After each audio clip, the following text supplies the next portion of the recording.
Break کے بعد ایک بار پھر سے آپ کو خوش آمدید کہیں گے ارشاد صاحب.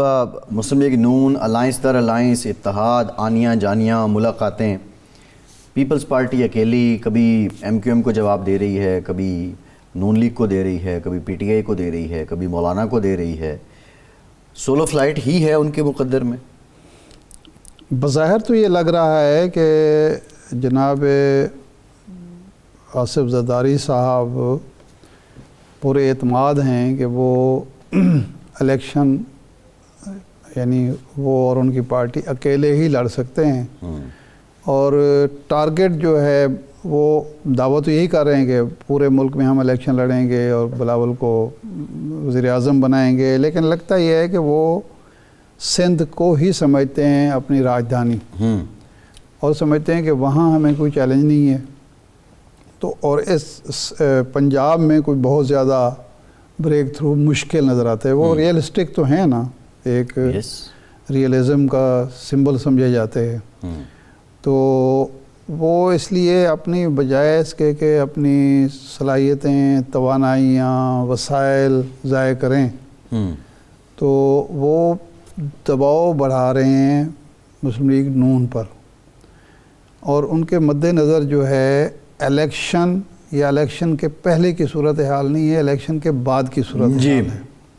وہ جو انٹرویو تھا اس میں وہ کہہ بھی چکے، انہوں نے کہا کہ 172 سیٹیں کوئی سیاسی پارٹی لے ہی نہیں سکتی. حالانکہ یہ بھی عجیب سی بات ہے، کیوں نہیں لے سکتی؟ اگر ایک کوئی سیاسی جماعت چاروں صوبوں میں محنت کرے، عوامی رابطے کی مہم چلائے، عوام سے رابطہ کرے، تو وہ لے سکتی ہے نا. اگر ہم ایک سیاسی جماعت یہ فرض کر کے بیٹھ جائے، اصل میں پرابلم کیا ہوا ہے، یہ ضیاء الحق کا مارشل لا ہے اور اس کے بعد پھر یہ پرویز مشرف کا مارشل لا ہے، جو نقصان ہوا ہے وہ ہمارا وہ یہ ہوا ہے کہ سیاسی پارٹیوں کو کمزور کیا گیا جو ملک کی سیاسی جماعتیں تھیں، اور علاقائی پارٹیوں کی، نسلی پارٹیوں کی، لسانی پارٹیوں کی حوصلہ افزائی کی گئی. صحیح.